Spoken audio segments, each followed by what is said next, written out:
jërëjëf Cheikh Bara Ndiaye borom def gis nañu fan yi daanaka mbirum Maimouna Ndour Faye di ko ñaan yàlla mu taxaw ko ak képp koo xam ne nekk nga ci ndox xeetu agressé xeetu accident xeetu jafe-jafe yàlla saafara ko muy jigéen di góor di mag di ndaw parce que ak ku siiw lépp ku nekk ci jafe-jafe ak nekk ci hôpital ku manqué deret yëpp yàlla na yàlla taxaw kun agressé mu nga rëcc ko mu ne ku yóbbu sa xaalis yëpp ku yóbbu sa périg ku yóbbu sa téléphone ak yëpp yàlla na ci yàlla mosal daal ngeen bàyyi xel wuy téléphone ci benn bi sax léegi boo téewu téléphone bu dëgër borom moto la ngi ñëw këf ko yóbbu ko loolu sax ci agressé la bokk daal mais Maimouna Ndour Faye ñu ngi koy ñaan yàlla mu aar ko sàmm ko ci yu mel noonu bañ ko dalate ak képp kum dal ak kum dalagul daal loolu ban réaction nga ci am da nga koy ñaanal wala waaw maa ngi koy métti du afaatu xam nga ñaan baax na waaye wax li nga war a wax moo ko ëpp solo mooy jàpp naa ne dëkk bi sécurité bi war bu amoon même nit bu bëggee def loolu dina xam ne du yomb ci moom parce que mënoo toog def li nga bëgg a def ba dem sa kër ba tëdd maanaam amoo caméra yu la gis booy dox bu fekkonte ne tey boo génnoon fii Sénégal beneen dëkk boo dem yu mel noonu nga def ko fa dina jafe waxuma la nga agressé mais nga yor oto brûler feu rouge sax wala nga daw benn vitesse bi sax suba dinañ la interpeller kon donc comme loolu rek mayewuñ ko ci nga jàdd ko yoon waxuma la nga yor say paaka nekk ci mbedd yi di agressé donc loolu lépp dafay wane ne dëgg la nit ki koy def mën nañ koo dal ci kaw mais état bi permettre loolu am loolu moom lañ war a gën a wax parce que tey jàpp naa ne war nañ ko mën a weesu suñ wee woon ci sécurité nit ñi nit ki bu day xam ne mu jóg yor paaka kar nit jël alalam wala mu def ko dara loolu te xëy suba am 24 heures te jàpp ñu la mënul nekk donc buñ xamee ne mënul nekk rek duñ ko jéem voilà parce que banque yi ngay gis fii xaalis bare ci nekk mais da ngay xam ne boo fa demoon bu koo jël mënut a nekk ngay romb yi dem carte gab bi da ngay wóor ni boo demoon toj koo gén mën ngaa dem wër ba génne xaalis bi da ngay xam ne mënut a nekk moo tax doo ko def mais pour lan ñu xam ne nit ki xam ne def nangam mën naa nekk quoi waaw parce que amuñu sécurité kon donc loolu la ñuy war a njëkk a wax su ko defee li am mooy li njëkk a def mooy métitlu ko parce que li ñu koy métitloo mooy Maimouna mën naa wax jàmbaar la parce que jigéen la boo nga xam ne dundam yëpp ay liggéey la parce que yow defe naa ne xam nga ne moom nekkoon na Walfadjri ay RTS jaar ay Canal Info xoslu ba tey mu nekk ci lim nekk di def ay émission donc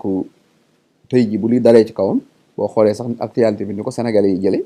ngay xam ne vraiment Maimouna nekkul ku ndaw ci réew mi voilà waaw loolu nag dinaa ci ñëw waaw loolu ñooñu mooy noonu Maimouna yi ko bëgg a yàqal waaw mooy ñoom président Macky Sall ñooñu ay noonam lañ waaw te bu jógee ba toog na leen def ay noon waaw parce que Maimouna gisuma jigéen bu ko gën a jàmbaare tey ci dëkk bi jàpp naa ne nit la koo xam ne tamit li muy liggéey mi ngi ciy def lu mu mën pour dëppale ko ak métier journalisme bi mu dalalee mu tuddati Fadilou Keita benn kii la bokk Pastef ba avant Fadilou Keita dalal na Ismaïla Madior ku seetaan émission bi da nga gis ne émission bi am na li ñuy wax transparence def na ko jaar na yoon teg nañ ko ci xam-xam waaw barki dem bi mu dalalaati Abdou Mbow da nga dem ba defe ne dañuy xuloo ba Abdou Mbow di ko wax ne ko bu fekkee dañ la yónni nga wax ñu ko loolu lépp li ma bëgg a wax mooy te dalal na fi Tahirou Sarr dalal fi ay ñoom Mamadou Lamine Diallo di dalal képp kuy politique kon donc barki dem bi fi kee toogee ne Diomaye Faye salafiste Cheikh Omar Anne da ko weddi ba boo xoolee Cheikh Omar Anne sax dafa xaw a patiné ci émission bi loolu lépp bu fi amee mënoo ñëw nga ne Maimouna Ndour Faye dafa am ay parti politique yu mu joteel léegi kon bu ko dara dalee parti politique yi ñoo ko teg comprendre nga loolu su boobaa yow Maimouna yow Macky Sall muy Barthélémy Dias muy Madiambal maanaam génnee nañ xaaral rek génnee nañ Maimouna kii nu mu tuddati Maimouna Ndour Faye ci journalisme def ko partisan wu Benno bu jàkkaarloog waa Pastef kon donc ñooñu ay noonam lañ dañ ko bëgg a yàq. dégg nga ay noonam lañ parce que jàpp naa ne Maimouna bu ko dara dalee ñii njëkk a ñëw bu toogoon tuuti waa Pastef dinañ ñëw dina ñëw waaw masaw ko. parce que waaw parce que seq naa ak ñëpp jàmm donc kon rafetlu wu ma ni ñu ko bëgg a traité parce que ñu am seen problème politique nañ politique dégg nga suñu demoon ba enquête ñëw mais agression boo xam ne fajar la am presque waaw balaa 4 heures de temps ñu xam ne maanaam parti sàngam ñoo ko def te police waxagu ci président de la république loolu rafetul gaaw la parce que tey imam bi rek bi mu génnee lan la wax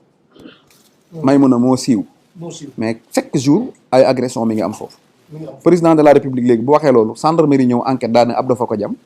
wala nangam ak nangam wala wax la neen loo xam ne li président fi président jëm ak fi ko enquête bi jëm loolu lan lay nuróol moo tax homme d'état warul waxee noonu loolu laa bëgg nu njëkk a wax di ñaawlu tamit agression bi voilà di ñëw la waaw man nag wala boog boo ci amaatee waaw baax na comme nee nga da nga ciy ñëwaat waaw léegi li ma ci bëggoon a ñëw mooy jëm Maimouna Ndour Faye agression bi gis nañ ne dafa am ñoo xam ne que dañ koo gëm ñii moom jigéen la ñuy défendre ñii acte bu dal ci kaw nit la ñuy défendre di ko méttilu am ñeneen ñu ñëw di wax ay bisaab lañ ko xëpp ak est-ce que du di la di ci am xel ñaar boobu yow da nga koy dàq wala da nga koy. waaw man awuma xel ñaar jàpp nga ne agression la ci agression bi ah non Maimouna Ndour Faye la ah xam ma ko ci tappale xaw ma ko ci wax lu dul dëgg ba pare tamit li am wax dëgg yàlla nit doo gis ak say bët dara di ko weddi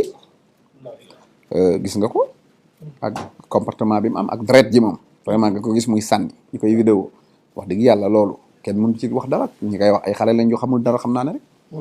deuxièmement man nag lan moo causé agression bi lan moo ko causé. waaw man loolu laa bëgg a wax non amul dérangement man li ma gëm dinaa ci ñëw dafa bari noonu wala. non defal ndànk rek xam nga Dakar am na loo xam ne du ma ko bëgg a wax mooy Maimouna mënu ma ñëw di ko yedd ci moment bi mais dëgg Cheikh Talif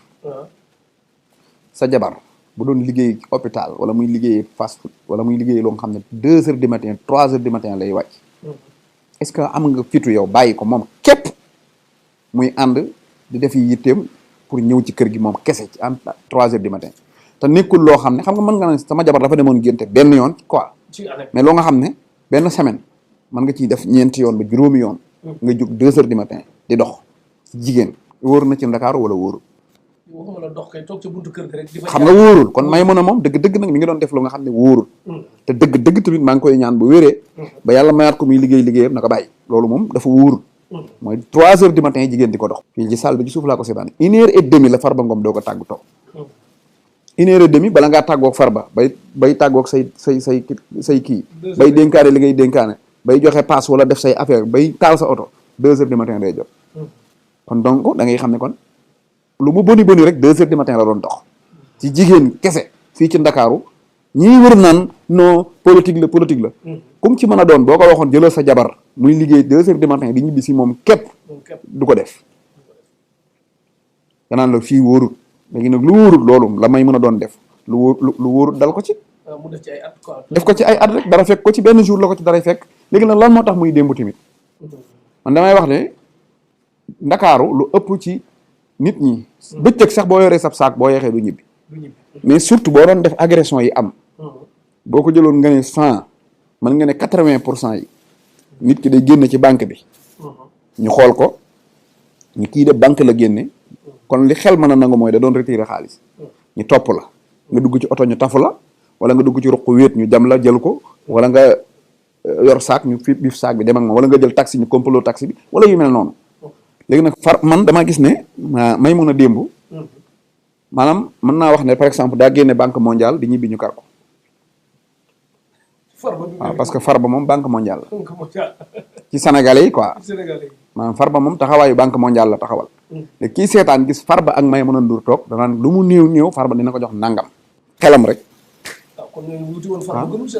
déet xam nga banque mondiale toj ko yombul waaye nag client bi retiré ñibbi nga kar ko yomb na waaw Farba moom jot ci moom du yomb mais Maimouna mën nga ne waaye ndaw si dana del ci kaañ tey de Farba la gis yor sa moto di ko topp wala nga dox ba topp ko wala bul xam ni ñu def ba jël ko mais en général man bi ma loolu la sama xel jot mooy Farba mi mu toogal la jàpp ne lañ jàpp ne au moins dina ci encaissé léegi ñu dem toppi ko pour jël xaalis bi maanaam mi ngi mel ne rek jàppe ko rek ku génn ci banque bi di ñibbi retiré xaalis bi ñibbi ñu dab la nangu ko man looloo tax ma jàpp ne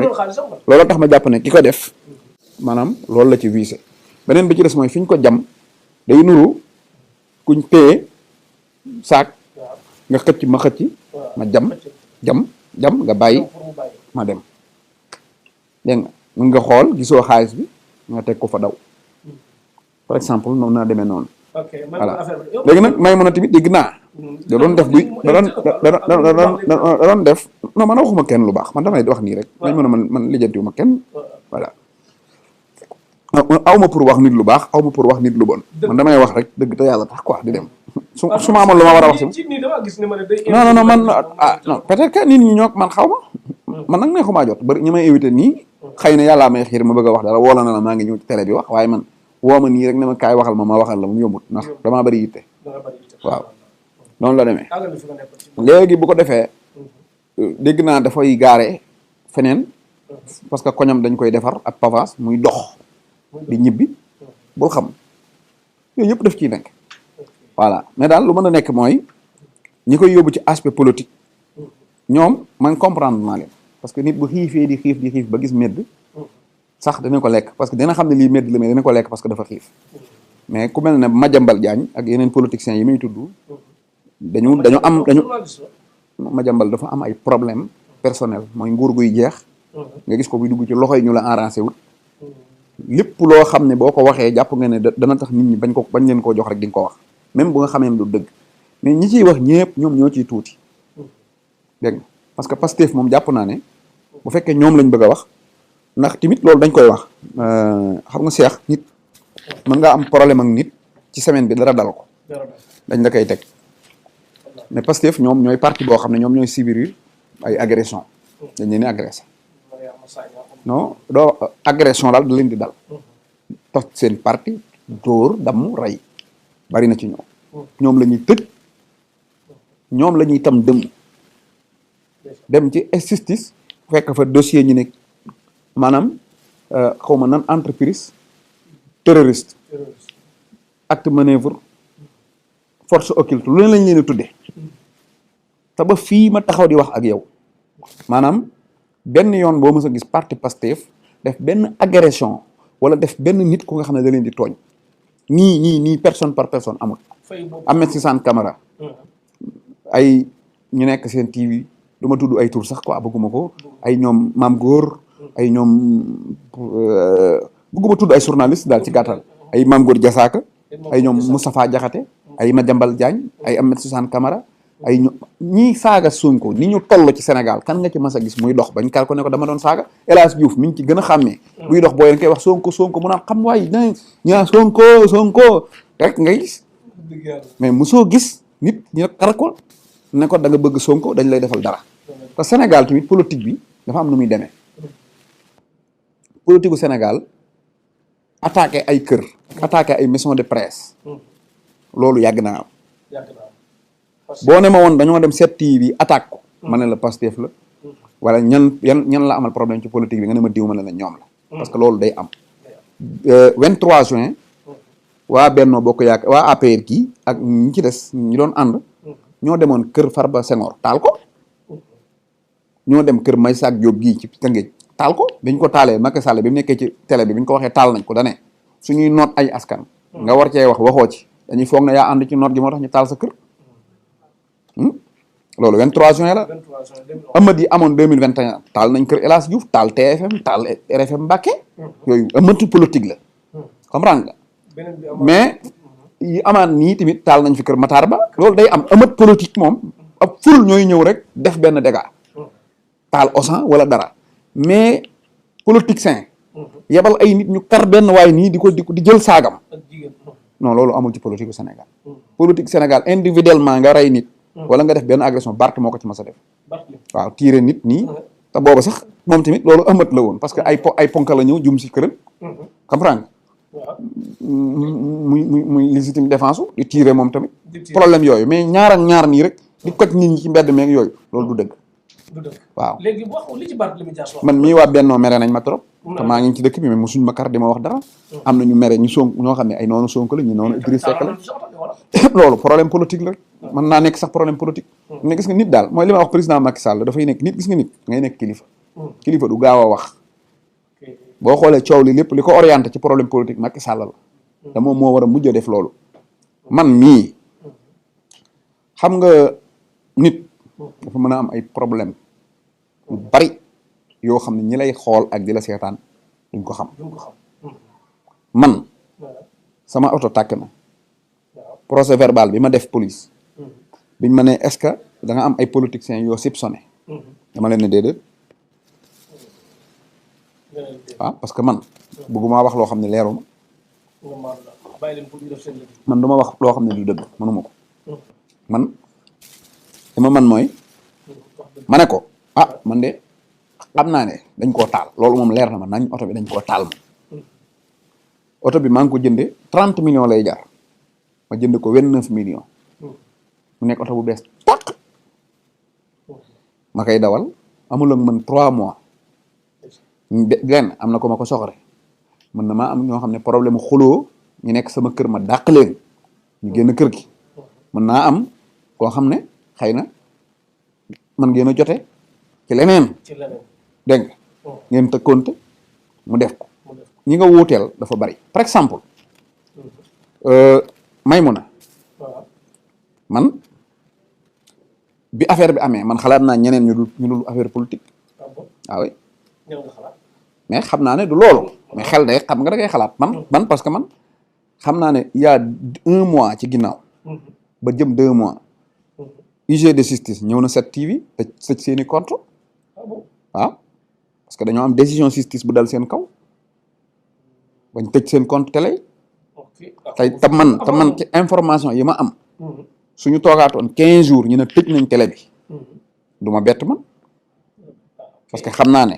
am na ay problème yu nga xam ne maanaam en dehors politique ñooñu ñu ngi toppanteeg moom ci yoon di yéeg a ko wàcc. kon ñooñu moom ñu ngi koy gagné sax déjà am na victime foofu kon lu mu koy dolliwaat li wala. non mais bul xam nga dama ne la problème boobu tey Barthélémy Dias mi tëb naan ñi ko fi def xam nañ ko amul làqatu ku ko waxoon que ne ko moom télé boobu tey borom télé bi mi ngi ci ak justice ba gagné nañ ko déedéet may mun a mi moom télé bi laa wax mi ngi ak justice du ma ko wax ba mu leer parce que du moment bi mi ngi ak justice bañ gagné ko bañ ñëw foofu ba justice ñëw ba 7TV tëj compte ba naroon na tëj télé bi si ko kon léegi ah oui kon léegi dafa mel dëkk bi am na yoon de bu dee moom dafa non waxuma loolu man waxuma xam nga am na dama ne par exemple laa la wax rek waaw dama ne xam nga man waxuma la dëkk bi amul yoon waxuma la dëkk bi am na yoon dama ne la fay Barth mii tëb di wax est-ce que moom xamoon na loolu journaliste yi tëb am na ñoo xam ne ñu ne di jéem a naan noona lii laa est-ce que ñoom xam nañ ne maanaam Maymuna am na yeneen téeméeri problème yu bokkut ak Pastef waa Pastef biñu jàppee ne Maymuna da leen a tooñ dañoo dem porté ko plainte